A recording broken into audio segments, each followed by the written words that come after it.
everyone, my name is Chloe. I am losing weight and talking about it on the internet. Welcome. Before we jump into things, I just want to say if I don't look as cute as usual, got less makeup on and I didn't have time to do my hair because the time that I would have spent doing my hair, I spent talking to my granddad, which in my opinion is a far better use of my time. And also like I have to film and edit and upload this video all on a Sunday because I have a full-time job. Also, Sunday is the end of my week in terms of this experiment that we're doing, so it just makes sense to do it that way. So I'm tight for time on Sundays, so basically that's why I'm less done than usual. But I figure you guys don't come to my channel to see like well done hair and makeup. That isn't what it's about, so you won't mind that much, really, will you? This is week 2 and I feel like I'm really getting into the swing of things. We're going to talk about my results a little bit later, which is something I'm really excited to share with you guys. First, I want to talk to you a little bit about the changes that I implemented this week. Last week we talked about self-love and realizing that every decision you make as a person losing weight should be made as an act of love and not like self-hatred, which I think I didn't necessarily have a huge issue with to begin with. I had already decided to lose weight from a perspective of loving myself and wanting to live a long, happy life. So I don't think that was necessarily something that I wasn't doing already. It just wasn't something that I was doing quite so actively. And this week I definitely have been a little bit more, I would say, conscious of the food that I put into my body. I've definitely been eating more vegetables. I've definitely been way more conscious of high saturated fat foods because I know that like with the heart palpitations that I experience from anemia and probably also not from anemia, that high saturated fat foods are not good for me if I have any concerns about heart health. So I have been really watching that. What motivated me to make those choices was knowing that I'm making these decisions out of respect for myself and like my own longevity, and by that I mean like how long my life is gonna be. I think knowing that in yourself, the reason why you're making these decisions, it's really like important. This is like a really weird analogy, right? But when you're setting up a business, the first piece of advice that people give you is like, what is the why of your business? And that needs to come through in like all the decisions that you make. To put that into the context of why I'm losing weight, my why would be that I want to live longer and I want to be healthier. So I am keeping that why in mind every time I make a decision about like what I'm going to put into my body. Now, I am not perfect. I have not been doing everything I can to love myself in that way, I guess, because I haven't been doing any exercise really. We're going to talk about that in a bit because it is important to weight loss and also health in general, to move and be active. So we need to talk about that because it's something that I need to be transparent with you guys about. I do not see myself as any kind of influencer. You should not be taking weight loss advice from me. I'm just like sharing my story with you guys because I know that a lot of you so far from the comments that I've had finding it relatable, and I love that we're supporting each other like that. So I'm telling you these things from a stance of just sharing and not from advice. So you don't need to take advice from me at all, but I want to be transparent with you about like why I'm not doing certain things, because I think it could help you maybe think about things like that. I want to tell you all the things I'm doing right, all the things I'm doing wrong. I want to tell you everything about it basically. I want this to be fully transparent all the time. I never want to lie to you guys.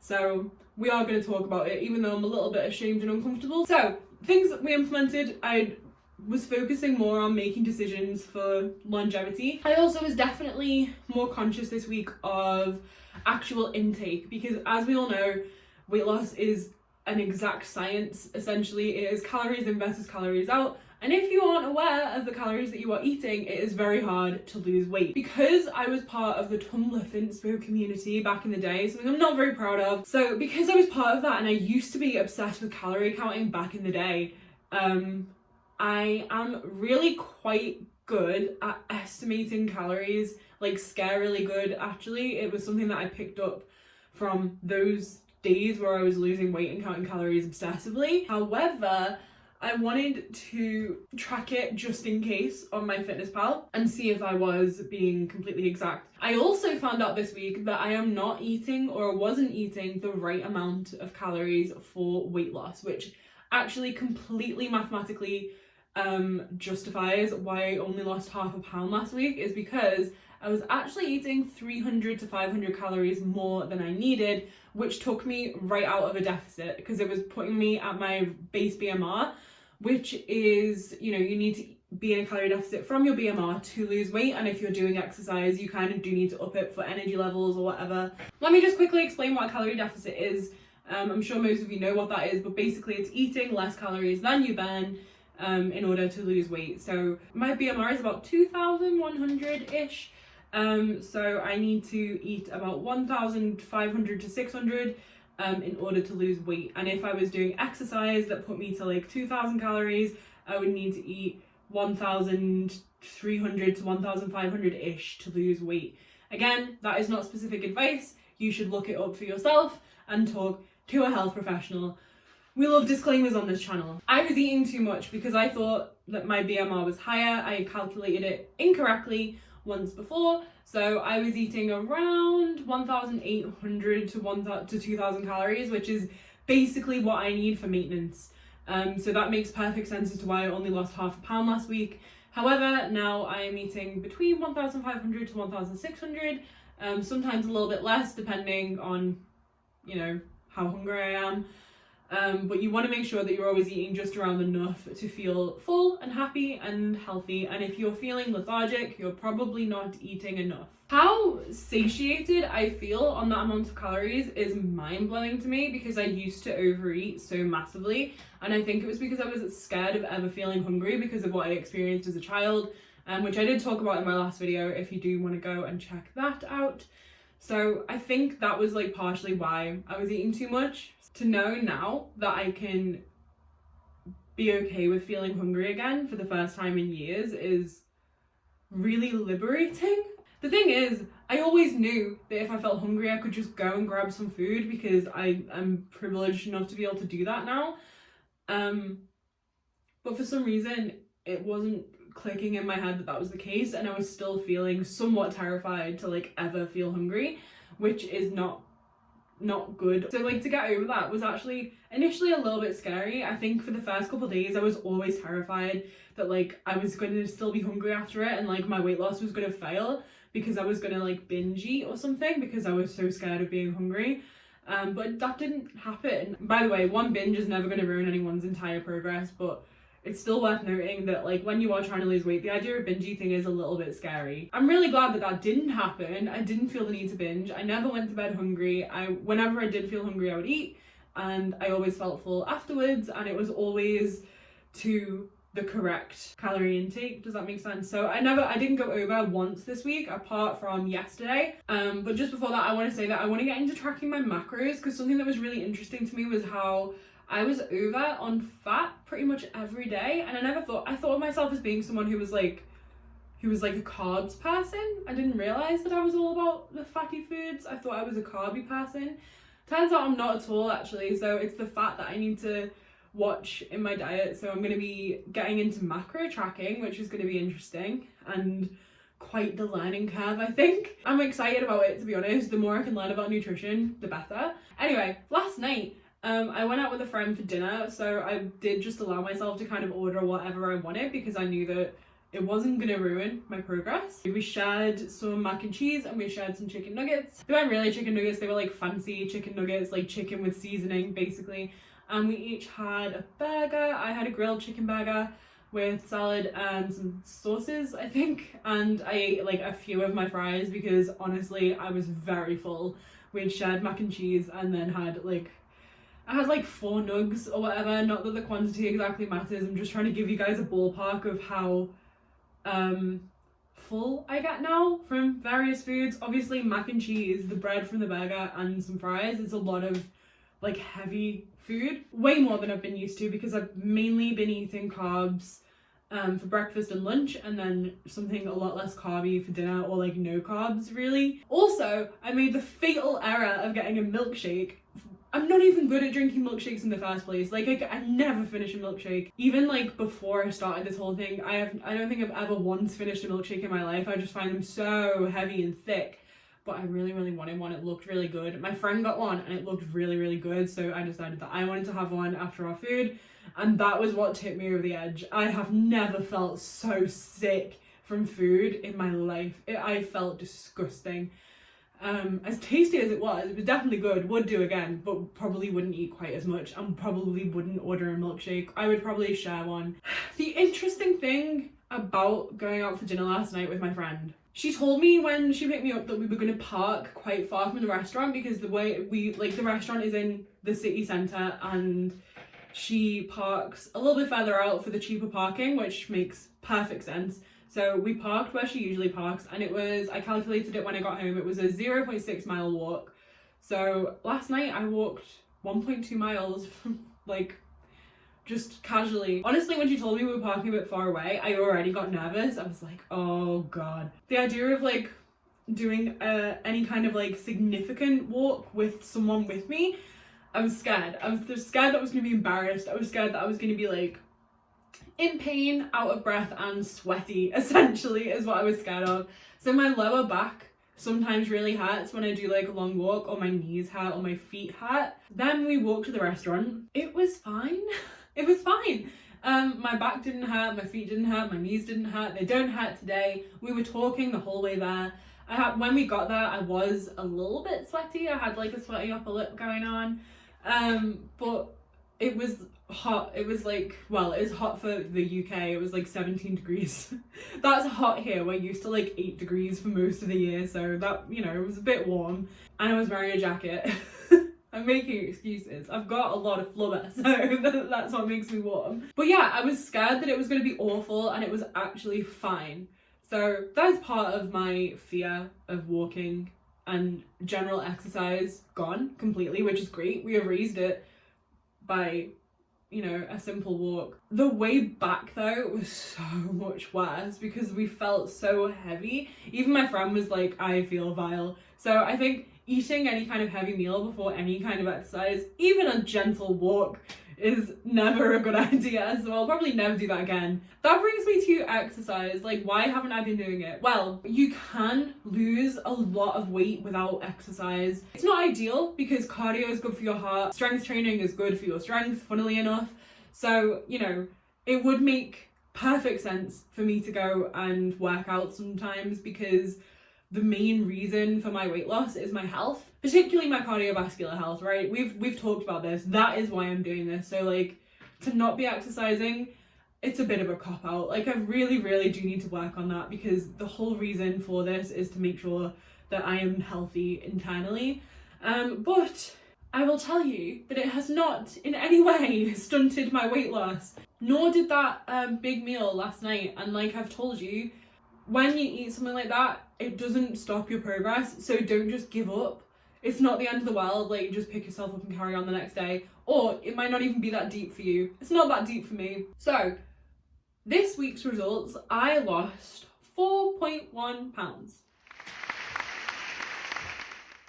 It's not sustainable to expect yourself to not go out for dinner with your friends. It is not sustainable to expect yourself not to eat food that you like. So, you know, if we're going to talk about sustainability and weight loss, it's really important that you do eat things that you enjoy from time to time. And as you can see, it doesn't impede on weight loss if you are making changes in other ways too. I honestly can't believe it. Like, I had to take a picture. I'll put it here. I had to take a picture of the scale. Like, I didn't have my phone with me as well. So I like got on and off 3 times, and it's right, guys. It is right. And then I was like, I have to take a picture of this. This is crazy. I didn't have my phone with me. So I had to like get off and run to get my phone before the number went away to take the picture. So here's the picture of the scale. Very, very happy. My feet aren't in it because that's weird. I'm not going to show you my toes. That's not what this corner of the internet is about, guys. There's one more thing I want to talk to you guys about. And I do feel like, I don't know what this is. I feel like we've been redefining what this experiment is about weekly so far. And I'm not mad at that, you know. My perception of weight loss is changing all the time. And I think that's a good thing because it means that I'm being educated. So I'm not angry about it. But there's something I do want to clear up with you guys. And that is what exactly I mean when I say anti-diet. Because I know that it has so many different definitions for different people. Didn't know this when I called it that, I'll still tell you that much. But for me, what anti-diet means is anti anything that isn't sustainable and anti anything that lets somebody else profit from your insecurities and your efforts to lose weight. This might be a little controversial. I really hate dieting apps like Noom. I don't like Weight Watchers. Or WW, sorry. I don't like WW. I don't like Slimming World. And the reason for that is because they are now big companies that have made a lot of money from people feeling self-conscious and not always having success with those things. Marketing is essentially, by the way, I work in marketing. So marketing is essentially, here is your problem, here is how we fix it. Your problem is that you are fat and this is how we fix it. And that is, you know, selling people a solution to their fatness. Obviously, I take no issue with people taking their health into their own hands and losing weight. Like, that is not something that I have a problem with. It's somebody else profiting from that really grinds my gears, because there are so many free resources out here, YouTube being one of them, to help people lose weight. WW and Slimming World, I don't think, because of their point system, people will learn about nutrition because they will probably research it, but if you don't go looking for the information about how the point systems work, you will learn nothing about nutrition. In that case, you either have to use them forever, or you will come off of those diets and not have really learned anything. You'll spend the rest of your life thinking in terms of sins and points. That's another thing, by the way. Bloody hell. The fact that Slimming World uses the term sins? You know why I'm mad about that, right? To make people, to equate it to sins. I grew up in the Catholic faith, so sin is like a big deal, right? It's like a huge deal. And then to equate food to a moral indiscrepancy. I have so many issues. I've got so many problems with that. However, I just want to mention that if you use Slimming World or WW or Noom or whatever, and it is helping you in a sustainable way, then who the hell am I to tell you that you are wrong? I don't really care how other people choose to lose weight as long as it's in a healthy way. I think my bigger problem with it is the financial gain of other people. If you are choosing to do things that way, good for you for even making the decision to take your health into your own hands. And I don't mean to sound patronizing at all when I say that. I think however anybody chooses to lose weight is completely valid. These are my personal thoughts. Let's be honest, there are bigger demons in the weight loss industry. Product-based weight loss companies, you are trash. We can talk about these things in the future if you really want to. But again, I just want to say, like, if you are using anything like Noom, Slimming World, Weight Watchers, whatever, you are finding that it is beneficial to you, then you spend your money however you want, dude. If that's what's working for you, then I'm happy for you. It's just not for me. So for me, when I say anti-diet, what I actually mean is not entering into unsustainable practices that financially benefit somebody else. Either or, really. Not entering into anything unstable or something that financially benefits someone else, or both. That is where my problem is, and that's what I mean when I say anti-diet. However, it's just that they're not entering into unsustainable plans that financially benefit someone else. Experiment is not quite as catchy as the anti-diet experiment, so we're gonna keep calling it that. I hope that's okay with everybody. I just don't want anyone to be taken advantage of, okay? I think that the diet industry has been doing that to us long enough, and it's about damn time that we stomp it out, you know? But like, again, not trying to come for you if you use Weight Watchers or Slimming World, man. I have no room to comment on you or how you treat your body, so if that is what works for you, then keep doing it, dude. Plans for next week. For the time being, I am going to keep using MyFitnessPal. I really want to get on top of my macros and see how eating a bit less fat impacts my weight loss. And also, I really want to get outside and walk a mile every day. Maybe even with a little increase daily, because I know now that I am fully capable of doing that and it doesn't hurt me. There's no reason not to. Like, I literally have no reason not to do it at this point, and I need to for my cardio health. So I will be doing that, and I will let you know how it goes. That is all the stuff in my brain for this week, guys. I did get a little riled up there. Experiment week 2. Results, minus 4.1 pounds. Total loss, 4.6 pounds. Lesson learned, being hungry isn't scary. Changes implemented, walking a mile daily. If you have found this video helpful, entertaining, informative, entertaining, all the above, whatever, please give it a like. Also hit subscribe and the notification bell so that you are notified the next time I upload a video, and comment down below. Again, I feel like I have to do this every week, but your comments make me so happy, and I do try to reply to every single one, so please do comment. Let me know how you're getting on. It honestly makes my day that you guys share this stuff with me, so thank you. You can find my Instagram and Twitter down below if you would like to follow me in those places. You can reach out to me however you want, really. I'm always happy to talk to you guys, and I will always have time for you. You are amazing and I love you. Thank you all for watching. I'll see you on Wednesday. Bye bye.